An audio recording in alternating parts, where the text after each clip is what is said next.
Good evening and welcome. I'm Alice Knapp, president of the Ferguson Library. And as I'm talking, if you can just take this moment to turn off your cell phone or turn it to vibrate, that would be really great. This is our first Civility lecture of 2017 with our partners, the Dillenschneider Group and Hertz Media. And I really can't think of anyone better to start with. When I was talking to George about coming here tonight, I said, you personify civility. So I think you're going to enjoy this lecture a lot. But I'm going to introduce Joe Pisani from the Dillenschneider Group, and we'll get going. Thank you, Alice, and welcome everybody to the 2017 season. Several months ago, Alice came to me and she says, I have a great speaker. We really have to tee him up, George Bodenheimer. She says, everything I know about management, I've learned from George. I said, this guy must be pretty good. Then, over Christmas, I was at a dinner at my boss's, Mr. Dillenschneider, and I sat next to Herb Granith, who's one of the legends in TV. And he said, I know George Bodenheimer. He's one of the best people I've ever met. I'm a former journalist, so when I keep hearing, this is a great guy, this is a great guy, I wonder, could this guy really be that great? A week later, I was at Iona College, and I met Paul Sater, who was head of development and advancement. He said, we just hired George Bodenheimer. We're bringing him on to teach courses in business. He's a terrific guy. This guy must be the real deal. Let me tell you a little bit about him.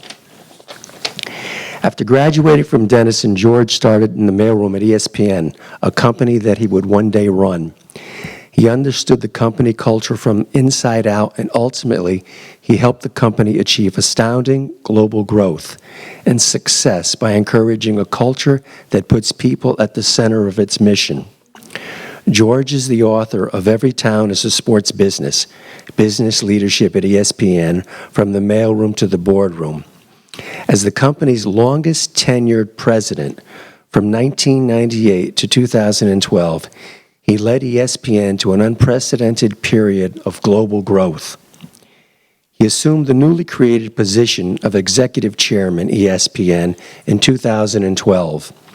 In that capacity, he provided strategic direction for ESPN's global business until he left the company in 2014. As president, he viewed his primary role as working hard to preserve and enhance that culture while emphasizing career development for all of ESPN's people. We all should have a boss like that. George Bean, welcome. George Bodenheimer.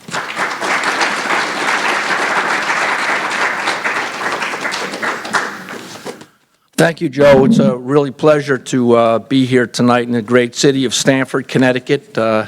My family and I moved here in 1962 so that my dad could become the manager of a store that was only a few blocks from here. I don't know if there's any old-time Stamford people here remember C.O. Miller's. Anybody? My dad was the manager of that store for a number of years, and we ended up growing up only a few miles from here. So it's really great to be here tonight in Stamford. It's so wonderful to see so many.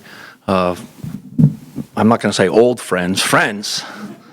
But boy, dating back to literally elementary school, junior high, Greenwich High, all throughout work, and so thank you all for being here tonight. It's wonderful to see all of you. I want to thank Joe for that nice introduction, of course. Alice, thank you for inviting me here. I first met Alice when she was in a similar capacity at the New Canaan Library. And, of course, New Canaan's loss is Stamford's gain, having Alice Knapp running your operation here. ESPN is really proud to be a Connecticut-based company. We have many employees who were from Fairfield County, Stamford, throughout the area, not only in the old days, but even through to today. So there's a rich history of kind of ESPN coursing through the veins, or Fairfield County, Connecticut coursing through the veins of ESPN. And Joe mentioned him, but I also want to single out Herb Granith, who was chairman of the board at ESPN for many years and provided steady guidance, really got ESPN started at ABC in the old days and provided steady guidance for decades, and I owe a debt of gratitude to Herb for those years as well, so thank you, Herb. I was fortunate to spend 33 years at ESPN, and I never thought that I would write a book. It was only towards the end of my career that I got affiliated with the Washington Speakers Bureau and started to go around to various businesses around the United States and speak. And they told me that it would be helpful to write a book in that. So I thought, well, why not? First-time author, give it a try. So I hired probably the best lawyer in Washington, D.C., who handles publishing deals by the name of Robert Barnett. Bob Barnett then got me a deal with one of the biggest publishers in New York City, the Hachette Publishing Group, and we started to work on this. It was probably the last meeting right before we signed all the papers for to write the book, go into New York City. Of course, it's the center of publishing. Go to the big office building, go up 20 flights of stairs, fancy conference room. We're sitting around this table, and I'm a little nervous. Again, first-time author, a lot of publishing folks there. And I said to him, well, gee, how long should this book be? How long does it, should I write this book? How many pages should it be? And I was expecting a really sophisticated answer. Again, big conference room filled with people. We're about to do this deal, sign all the papers. And they looked at me and said, well, George, for $28, people like a book about this thick. So I'm pleased to see Elm Street Books in the back, and you'll see the book is just about that thick. But anyway, I believe the three things drove the success of ESPN all those years: mission, brand, and culture. And I believe those are three keys, regardless of whether you're running a television sports network or running the Stanford Library. We'll take mission first. That's where my book starts. Literally, it starts, the first chapter is a 2-minute interview, and it recounts me driving from just a few miles from here in Riverside up to Bristol, Connecticut. I just graduated from college, had my tie and coat on, had my diploma. I'd managed to get an interview. I get ushered into the Human Resources Director's office, and I don't think he actually looked up at me during my interview. I wasn't offered a seat, and he said that I'd be qualified to be a driver at ESPN, which is what they call the mailroom guys. And he said it paid $8,300 a year, and if it snowed, you're the one shoveling snow. We might have an opening next week. Maybe we'll call you. Thanks for coming. My head was spinning. I was back out in the parking lot in 2 minutes. I remember driving back to 60 miles back to Riverside, and I've been blessed with great parents that are still with me, and my parents were involved in our career search and all that. So I was driving home 60 miles thinking, what am I going to tell my dad about this interview? I was sort of offered a job as a driver, something about shoveling snow, $8,000 a year. And so we went out that night. He said, well, why don't we go out and talk about it? And we went to the Clam Box. How many of you remember the Clam Box who were here, right? Great old place. A few of my friends here were here on a number of occasions. And he took me out for a beer. And over that beer, my dad gave me what I think is the best advice I ever received. Earlier, I had written a letter to every Major League Baseball team, 28 letters. I got back 28, we don't think so's.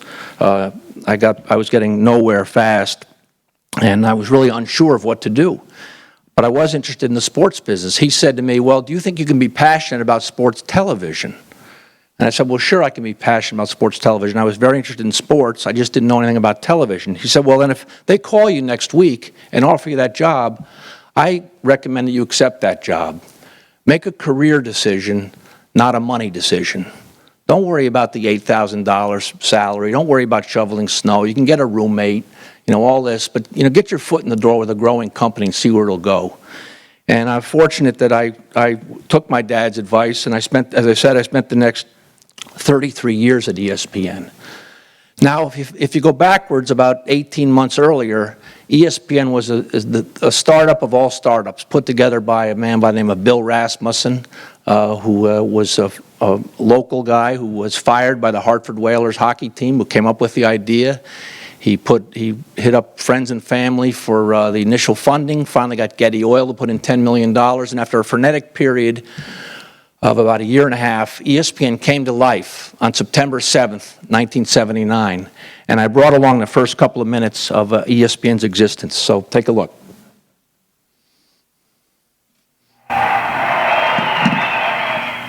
If you're a fan, What you'll see in the next minutes, hours, and days to follow may convince you you've gone to sports heaven. Beyond that blue horizon is a limitless world of sports, and right now you're standing on the edge of tomorrow. Sports, 24 hours a day, 7 days a week, with ESPN, the Total Sports Cable Network.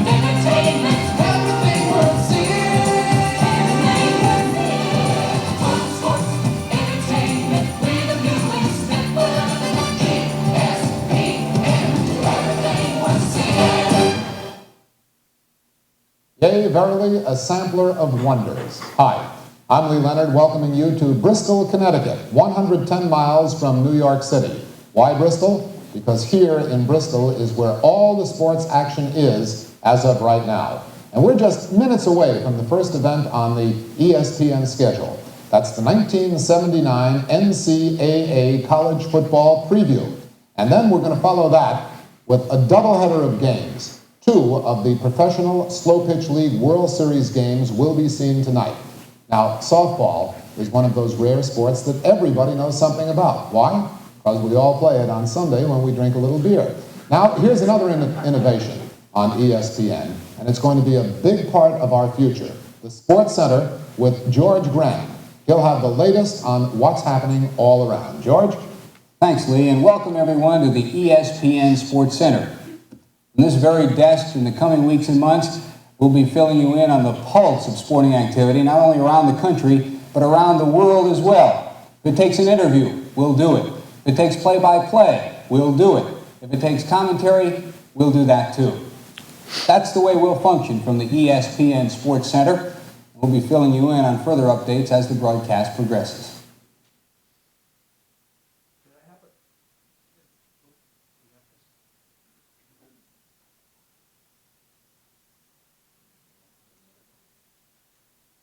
Hello? Did I happen to mention that it was a modest beginning? Someday, I hope that someday I'm still around, some big fancy dinner in New York City, maybe it's at the Waldorf when it reopens or whatever, somebody's going to stand up and say, New York City, only 110 miles from Bristol, Connecticut. Just waiting for that day to happen. But despite the obvious beer plug there by Lee Leonard for our major sponsor certainly, and perhaps maybe our only sponsor at the time, Anheuser-Busch, with that beer plug.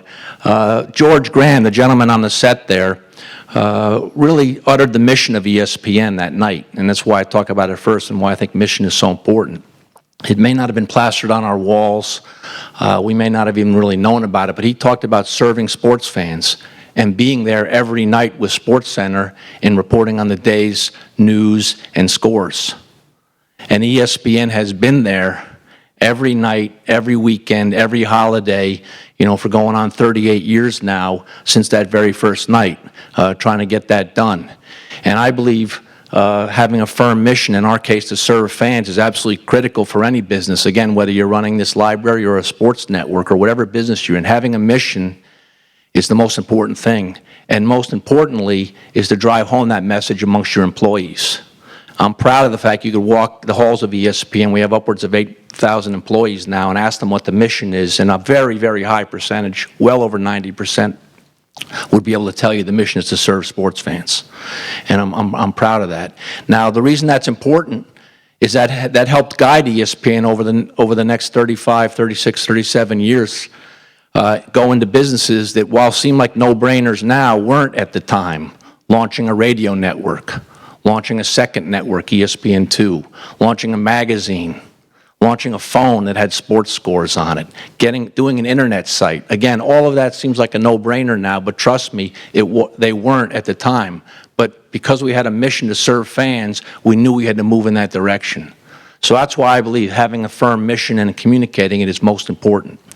Next is having a firm grasp on what your brand is. Now, oftentimes, the subject of brand can be confusing. I'm not a marketer, and I try to simplify it for myself and our employees. A brand is really not that confusing. A brand is what comes to mind when you think of a company, a product, or even a person. You hear people talking about personal brands all the time. That's what comes into mind. And for ESPN, again, having a sports network and having that personality come across on the air was extremely important for us. Now, we have a great advantage at ESPN. Our biggest tool to communicate what our brand is our own airwaves and our own commercials. And in 1995, our advertising agency, Wyden Kennedy, and it was actually the youngest person on the team that was working for ESPN, taught me a lesson about, you don't have to have the best ideas don't necessarily come from the most senior people. Came up with the idea that if ESPN is the center of the sports world, won't all the world's greatest athletes be coming to Bristol? And that begat the This Is Sports Center commercial campaign, which has now been in place over 20 years, over 400 spots, which is an eternity for a sports campaign or for any advertising campaign. Now, I brought along 5 of my favorites. The first one, while it's produced a few years ago, has some actual relevance with the current events that we have going on today. You will see momentarily. And the third spot, remember Y2K, when the clocks clicked to 2000 and nothing was going to work? That's the third spot you'll see. Take a look. Hey, Obi. Hey, what's up? What are you doing in the dark, man? Nothing, just the late night filings. Really? Late night filing? What are you, a Russian spy or something? Yeah, right. All right, catch you later. Yeah. Принесло. Да, чуть не спалили.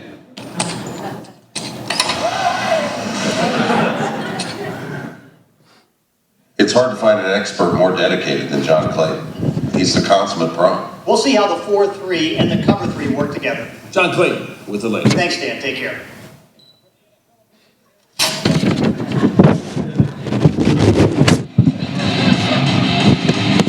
Whenever we need a brilliant insight, he's available at the drop of a hat. Hey, Mom! I'm done with my segment!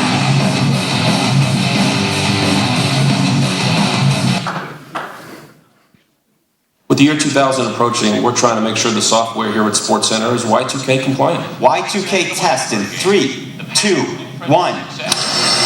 Oops.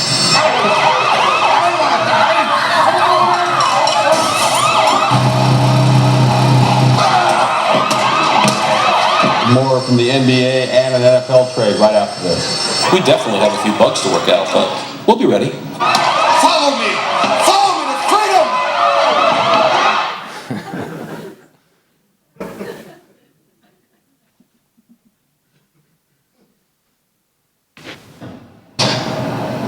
Not again. I didn't know you guys were watching last night. Thank you guys. It means a lot. Thank you. What are you talking about, stuff? I had that 27-10 last night, and today, chicken curry. 54 points last week, and the next day, curry stew. Yep, stuff. I don't think. Thank you guys so much. Thank you. It means a lot. I lace them up every night for guys like you. What was it, guy? I don't know. Seems like the chicken, though. That's the control room, a lot of chaos there, but it all looks good when it comes out in the show, actually. Thanks for those people. Then over here in the digital center is our highlight screening area. So that's where we get all the games that are played that night, down in a 90-second or 2-minute clips or whatever you can see on SportsCenter. This hallway, it runs between, both rooms. If you want to get from the control room to the screening, then this is the hallway you take. Questions or anything? I can answer whatever you want about the place. Nothing? That campaign has done as much to convey the ESPN brand as anything we have done over the years. And as I said, it's going on 20 years, 400 spots. When we first started that, we didn't know if any athletes would come to Bristol. We didn't know if it would work, if we had to pay them. And now, as you can see from some of the top athletes, just with a smattering here, we have no trouble getting the top athletes in the world who want to be part of those spots. But that has done a great job for us in conveying the brand. And the brand, again, regardless of what business you're running, couldn't be more important in today's digital world because your competitors are only a mouse click away, right? Your customer doesn't like what he or she sees with you, boom, they're under the next company right away. So customers are going to continue to do business with brands they like, and it's so important to continue to foster your brand. I also credit the Walt Disney Company. We woke up one day, 1995, and the Walt Disney Company had purchased the ABC and ESPN company, as Herb remembers well. And I must credit Disney for giving us, for attuning us even more to thinking about the brand and how to nurture the brand and take care of the brand. And of course, they're one of the greatest marketing companies in the world, and I think they certainly helped ESPN with that along the way. So lastly is culture. And I think culture is, I have it last because I think it's the most important. Of course, in business, like in life, there are a lot of things you cannot control. Certainly in business, you can't control what your customers do. You can't control the economy. You're not going to win every contract. Sales go up and down. But there is absolutely one thing you as the leader of a business can control, and that is your culture. And that is why I believe it is the most important thing. Now, I don't know what it was. I don't know if it was our bucolic location in Bristol, Connecticut. I don't know if it was our lunch pail work ethic. I don't know if it was because we were the underdogs of the television business for so long. Maybe it was some combination of all those three. But something created a culture at ESPN that was truly something special in my mind. It's a culture that embodies integrity, continued innovation, family values, respect, and nurturing our employees to be leaders. And I will tell you that that's when, having grown up at the company, yes, starting in the mailroom became a big advantage for me once I had become president. I worked there 17 years. My wife and I, Ann, who's here with me tonight, we traveled all around the country. We moved around the country over the course of those 17 years and spent all those days at ESPN. I felt like I knew everybody at the company. Well, just because I was made president didn't mean I was going to change that next day and try to be something I wasn't. I wasn't going to try to become an expert in finance or production or communications or programming. Sure, I had to learn about those areas, but I knew we had great people in those areas. So what I concluded was that I was going to focus on the people of ESPN and the culture of ESPN. And if I hadn't decided to do that on my own, that lesson was quickly reinforced. So I become president, and we had a couple thousand employees at the time, and I decided I need to quickly do a company-wide address so they could see their new president, even though I'd been there for 17 years. So we set it all up. I'm on the Sports Center set. It's televised internally around the company. I studied. I knew every number. I knew every growth rate. I could have told you where we're going to grow, where we weren't going to grow, what we're spending on this. I knew every number. And I gave perhaps the most boring speech in the history of corporate America. If anybody keeps track of boring corporate speeches, this one would rank right up there. And I finished it, and I was exhausted, and I thought, oh my gosh, what a great speech. I'm going to open it up to questions now, which I did. And the first question I got was, hey, George, don't you know styrofoam is bad for the economy? Why do we use styrofoam in the cafeteria? Next question, hey, George, don't you realize that people work 24 hours a day around here? Can we get the hours to the fitness center expanded? And then the third one was, hey, George, have you ever been here at night? Like, there's no lights in the parking lot, and our female employees are uncomfortable out there and after dark? Well, as you can tell, or as you can suspect, I didn't know anything about styrofoam fitness center hours or parking lot lights. And I didn't have any good answer for anything. But boy, did that reinforce a lesson to me that as a leader, you better pay attention to what's important to your people. Yes, they expect you to know the growth rate and what sales are going to do and how much you're spending on marketing and all that stuff that you're supposed to know. But they're most interested in what they're interested in. And I learned that lesson very convincingly on that very, very first day. I also never turned down an employee who asked to see me. And a couple years later, a fellow made an appointment to see me, and I could tell right away he was not coming in to compliment me on getting better lighting in the parking lot. I knew he had a chip on his shoulder. He sat down, and he basically pounded his fist on the desk and said to me, "Why doesn't this company do more to support the United States military veterans?" I had no good answer for that. I said to him, I don't have a good answer for you. Why don't you go back, talk to some of your veteran co-workers, and come back and make a recommendation on what to do. And they did, and that begat the ESPN Veterans Committee. And so we had our first function. We didn't even know in our database who the veterans were. Our HR people are going around the company with yellow legal pads. Hey, wasn't Tom in the Navy, and wasn't Joe in the Army? And we compiled a list. We brought in a retired general and had our first function. And I'll never forget this. We made jackets, ESPN jackets, for all those veterans with the ESPN, the name of their branch, and their name on it. And we delivered them to their desks a couple days after the first function. Now, our company is nearly 40 years old, and this would have been in the late 90s, early 2000s this occurred. So most of our veterans were Vietnam War veterans. And we had people breaking down at their desks when we delivered the coat,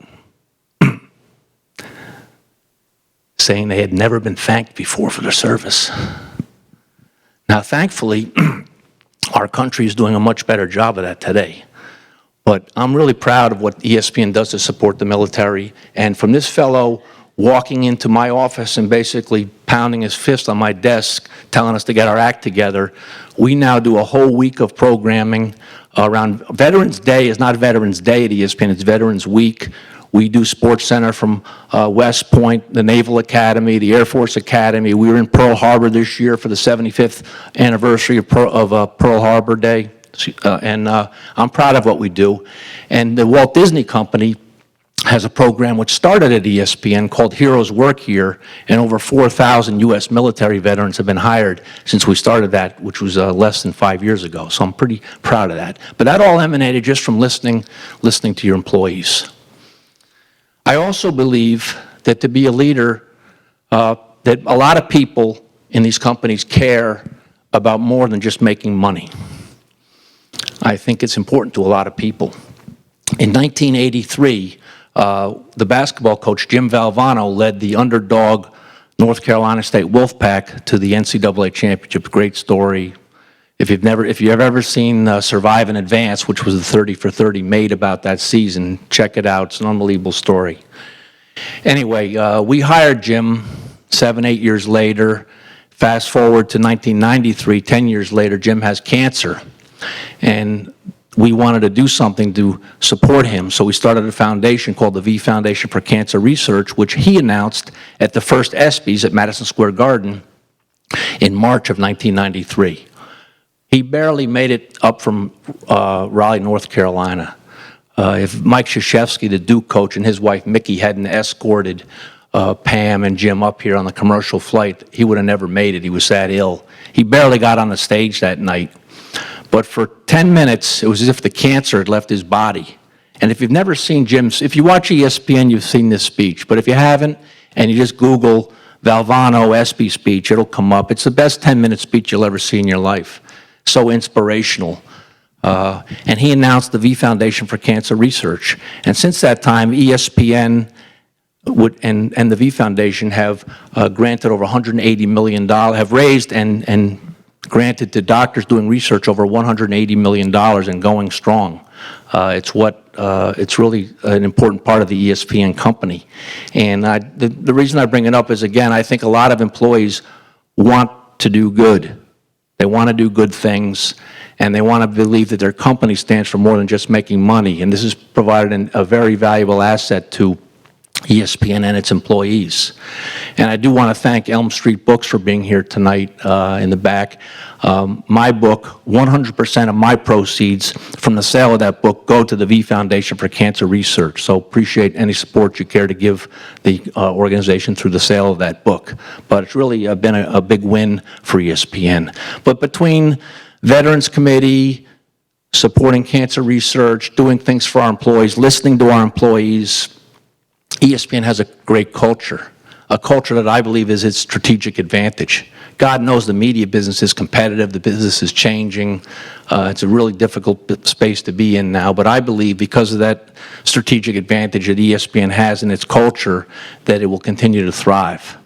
And as I said here tonight, I think mission, brand, and culture are the three things that can make any organization go. We all know business is tough out there, but if you get those three things right, I think you have a heads up on doing very well in whatever business area you happen to be in.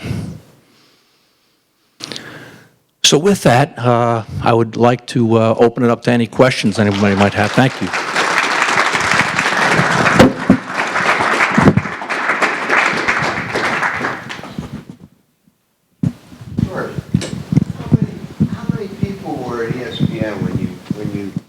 First started there. Oh, I'm sorry.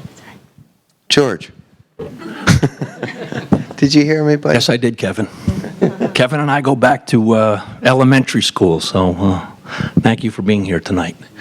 When I first started, I think my number was 150, so there was maybe, between the people that had left, and so a couple hundred is the answer. There's about 8,000 employees there now. Mr. Granith, you're going to make Alice run here, Herb. I am. George, why Bristol, Connecticut? $14,000 an acre. I'm going to hit this. I'm hoping to. No. Okay, good. Well, Bill Rasmussen, as I said, he was the communications director for it's actually the New England Whalers, and it was actually the WHA for you hockey aficionados before they became the Hartford Whalers in the NHL. And you remember Gordie Howe was on the Whalers, and his family, including his wife, were very involved in the team.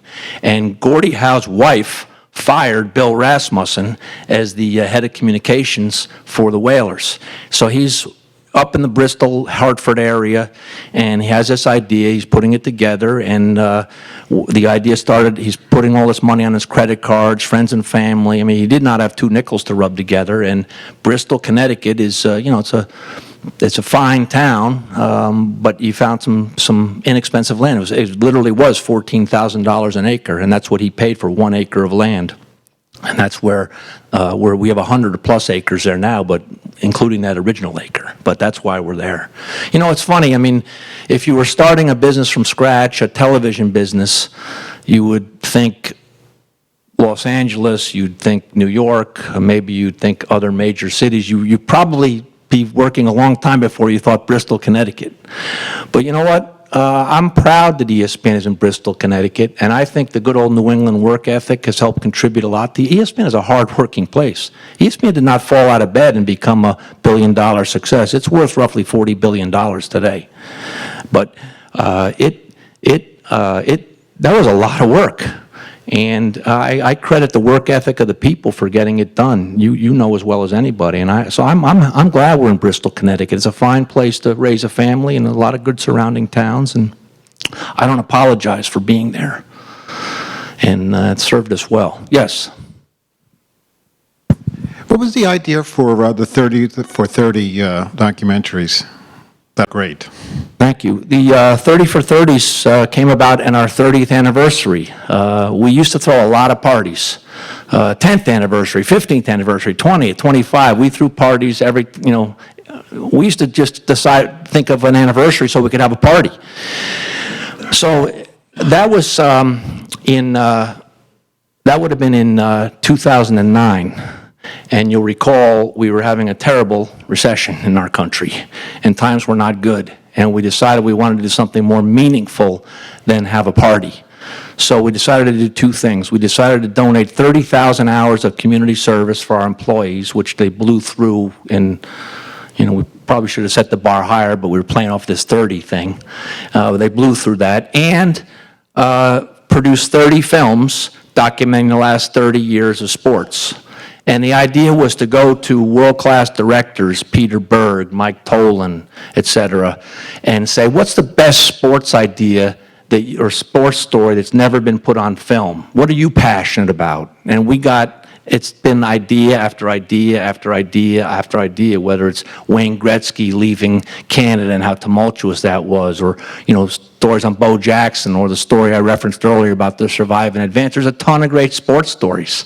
And so these world-class directors, for peanuts budget, put these documentaries together. And that has continued to grow. And it's so much so that people use 30 for 30 as a synonym for documentaries now, even things that don't have anything to do with ESPN. If they're sports docs, people just call them 30 for 30s. When I never correct them either, by the way. Yes, sir. Is there any way that the three-step process you spoke of could be applied beyond the corporate level, as in government, say? How could it start, even? Well, I don't know. I could be getting into really dangerous territory here. But, again, all kidding aside, I think if people know what you stand for and your employees know what you stand for, I used to tell people, don't wait around for a memo from the corner office. We want to serve fans. So if Apple puts out a new iPhone, I don't want one employee saying, gee, I hope George goes home tonight and issues a memo that says we want to be on that Apple phone the next day. I don't want to waste a day. You don't want to waste a day in the competitive business. I want our employees to know, of course we're going to want to put a product on that phone. So I think mission is clear. Your brand speaks for itself. And then I think the culture is also what is so important. So I don't know if I got anywhere close to your question, but I think those three things can apply to almost anything. Political party would have a culture. A political party? I would think so. Yes.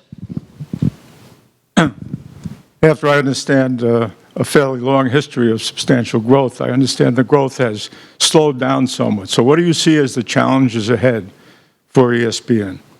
Well, as I referenced earlier, the entire media business is going through a tumultuous time. It's great for consumers. There's more choice than you could ever possibly imagine, and I assume that's only going to increase. So I think it's a great time. It's a great time to be a sports fan. It's a great time to be a consumer of video. So I think I have no doubt ESPN will continue to be strong and continue to grow. The results of ESPN are not disclosed publicly. And I'm not privy to any of that now, of course, anymore either. But I feel that as long as they continue to look after the mission and find new ways to serve sports fans, keep the brand strong, and make sure all of your employees know that that's what we're trying to do, that they'll come up with new and different ways to serve sports fans. And that's the business. That business is going on 40 years old now, and then businesses change. Look at any industry. So I think you're seeing that now. But I really feel confident they'll continue to be strong. Tom. Your question about the brand.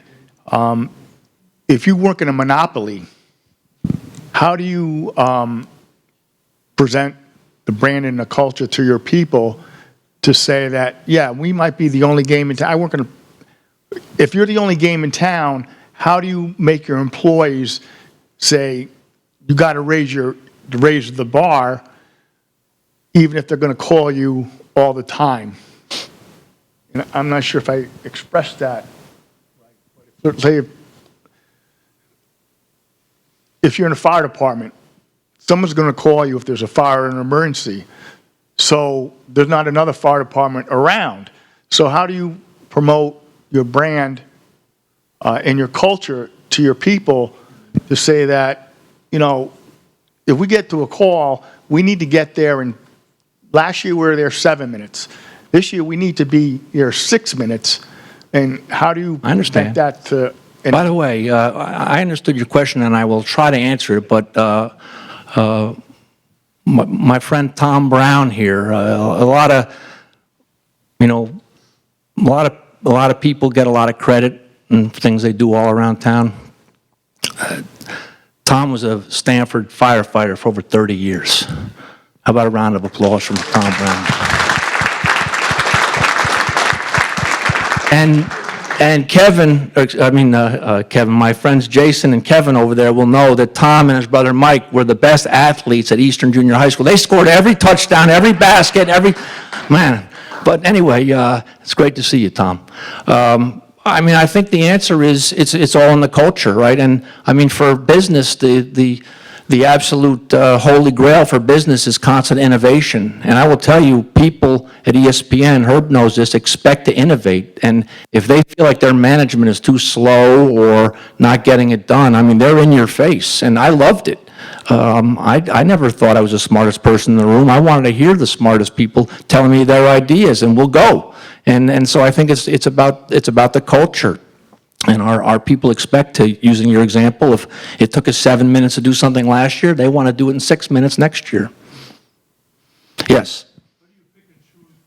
Sport to show at a particular time? The question is, how do we pick and choose what sports to show at a particular time? I mean, we have an entire department of programmers who that's their job to not only figure out what's being played at that time, but what will generate the highest viewership, which is what we generally strive for. Although it's funny, ESPN, didn't get high ratings for a long time, long before we had live college football and long before we had the Masters and Monday Night Football and the college football championships. We had, softball and college hockey and ping pong and tape delay, Australian rules football, and we were laughed at by the entire business. But guess what? Each one of those sports had a fan base, and we started to serve them a little bit at a time while the rest of the industry was kind of looking at us, saying, well, their ratings are small and they're in Bristol, Connecticut. We started developing people who like the NFL draft or who liked the early rounds of the NCAA basketball tournament or who liked Australian rules football. It's still on the air. So it's funny when you start to, just because it isn't big doesn't mean you're not serving customers. Yeah. So I'd just like to go back to the beginning. I assume there must have been a half dozen competitors for ESPN when it started. I don't know if that's true or not, but I seem to remember, there was the Wild West show of cable programming. And so my question is, how did you guys talk Getty into giving you $10 million? Or maybe you know the story, you weren't part of it, but how did he get the $10 million? Well, Bill Rasmussen was going around seeing all the private equity folks and was turned down by everybody. Literally, Getty was one of the last stops, and Getty had a diversified operations group that wasn't oil. And they were the largest almond producers in the United States, among other things. So they had a group that invested in things other than oil. And the fellow who ran it, his name was Stu Evey, took a liking to the ESPN business plan and convinced the Getty board to put $10 million into this, what had to seem like a completely crazy idea, 3,000 miles away, sports on satellite with, college hockey and the like. But they did, and they wrote it. They wrote the check, and that's ESPN might not have been around if it wasn't for Getty Oil. Yes, sir. Yeah. When ESPN first started out, how did you guys acquire permission for certain sports to film? Like you said, your hockey, the ping pong. How exactly did you just walk in with a camera? Not quite, but it depends. But the answer to the answer to your question for the vast majority of sports is you must go negotiate for those and talk to the rights holder, the entity that owns the rights to that event, whether it's hockey or bowling or auto racing, and convince them to give you the right to show up with your cameras and televise their event. And that's now that's the billions of dollars exchange hands for those rights, and for some sports, and nothing exchanges hands, just the right to do it for lesser sports. So it's like anything, it depends on leverage and supply and demand. Yeah. I'm hoping you'll be able to answer this one a little more honestly than if you were still the president there. I want to get your thoughts, your opinions on where do you draw the line between freedom of speech and being able to, being able to express your opinion on something without getting, it seems like a lot of times if there's been a sportscaster that has said something that was even the slightest bit controversial, they end up either getting fired or suspended or something, and it kind of seems like they've forgotten that there's a freedom of speech thing there too, so what are your thoughts on that? Where do you draw the line? I think it was part of my mailroom background, again, that helped me here. I had a very low tolerance level for all that. I mean, it's a privilege to work at ESPN. It's not a right.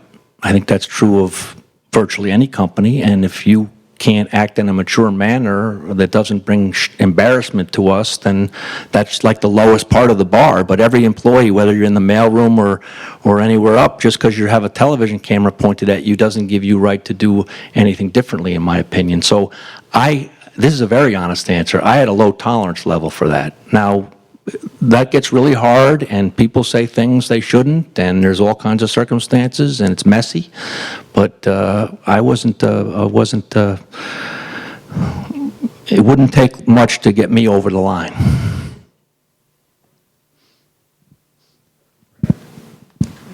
Yes.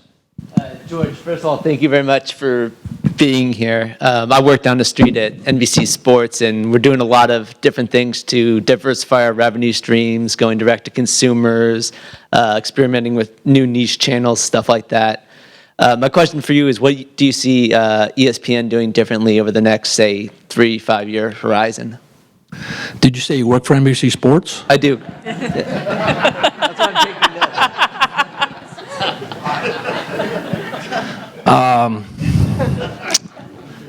well, it's a fine question. Yeah, take the over in that Falcons-Packers game.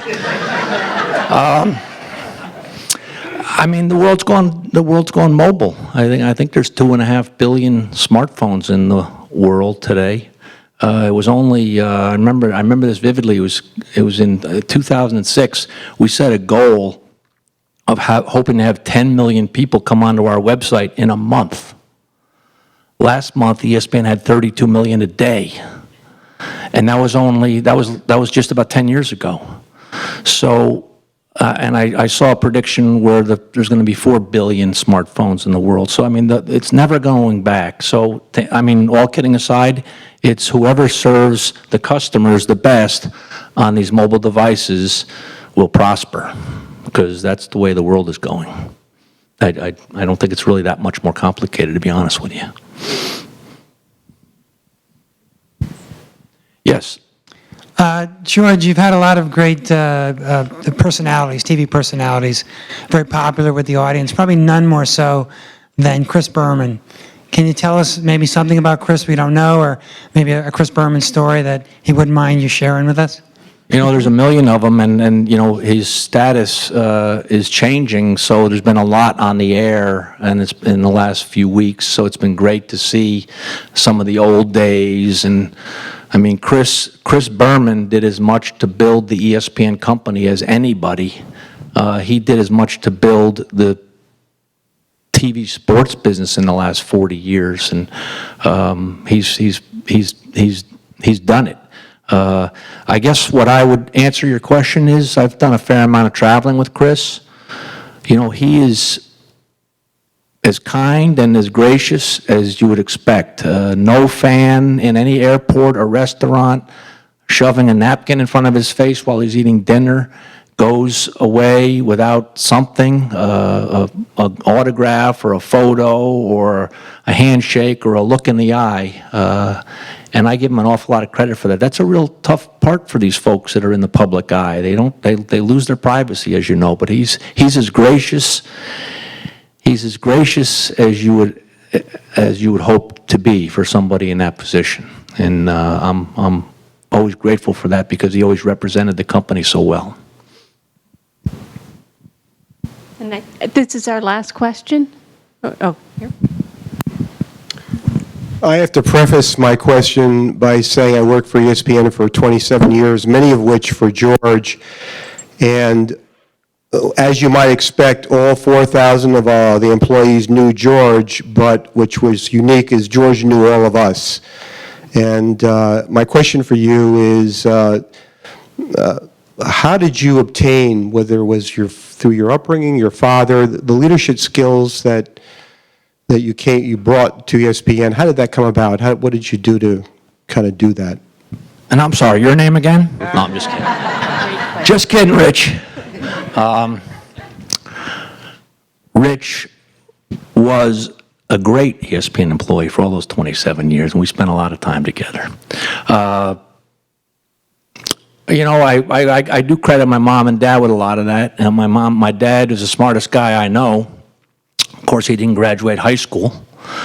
And, you know, I think he and my mother taught me to respect other people and not take yourself too seriously. And, you know, you're kind of one with everybody else. And, you know, I took that to heart, and I think I give them credit. I give them the credit for what you just credited me for. So thank you. Thank you, George. Thank you very much for being here tonight. And there are books for sale back here with Elm Street. February 28th, we hope we'll see you again. Mike Perlis, the CEO of Forbes, will be here. See you then. Thank you, George.